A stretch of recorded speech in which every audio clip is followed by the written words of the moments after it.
લો પાણી. ગરમ લાય જેવું પાણી લઈને આવી. અબી હાલ હું ખરા તાપમાં આવ્યો, તને એવું નહીં થતું કે મારા ધણીનું ઠંડુ પાણી આલું? ઠંડુ પાણી પીવું હે?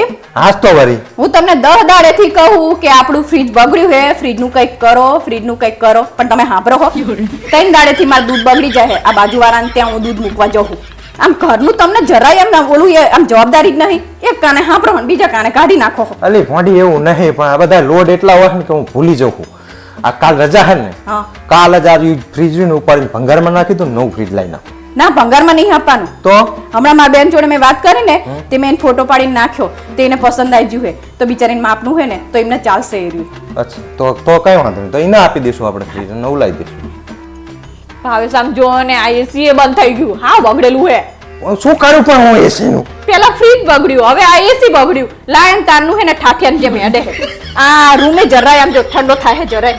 તે પણ શું કરું મારા બાપ, હવે કાલ ફ્રીજ બદલાવાનો નથી, એની કરતા એસી બદલી નાખી. આને જૂનું ભંગારમાં નાખી દીધું, નવું લીધો. ના, એને ભંગારમાં નહીં આપવાનું એસી ને. તો મેં મારા બેન ને હે ને ફોટો પાડીને મોકલાયો હે. ફ્રીજ નો મોકલાય ને તો આનો મોકલાઈ દીધો તો હંગાત. તે એને હે ને પસંદ આવી ગયું હે, એટલે આપણે એને આપી દેશું. એટલે આ ઘરની બધી બગડેલી વસ્તુ તારી બુનને પસંદ આવી જાય? એટલે પણ એને માપનું હોય તો આપી દઈએ, એમાં શું વાંધો હોય તમને? ભાવેશ, તમને એવું નહીં થતું કે હું સંડાસ જઈને આવું તો મારે ફ્લશ દબાવવો જોઈએ? બ્રશ એ ઉપર નહીં મૂકવાનું, સાબુ નહીં મૂકવાનો. તમે બધું અંદર કેવું રમણ ભમણ કરીને આયા હો. પણ એટલું તો કરી નખાય ને તારે. શું એટલું કરી નખાય? બધું અમારે જ કરવાનું. તાણે તમે તો કઈ કામના જ નહીં. હામે હું કઈ કામ નો નહીં. ના, તો એક કામ કર ને, શું? આપણા ઘરની જે વસ્તુ નકામી હોય ને એનો ફોટો પાડીને તું તારી બેનને મેલે ને, હા, તો મારે ફોટો પાડીને તારી બેનને મોકલ ને, કદાચ હું પસંદ આવી જાઉં તો.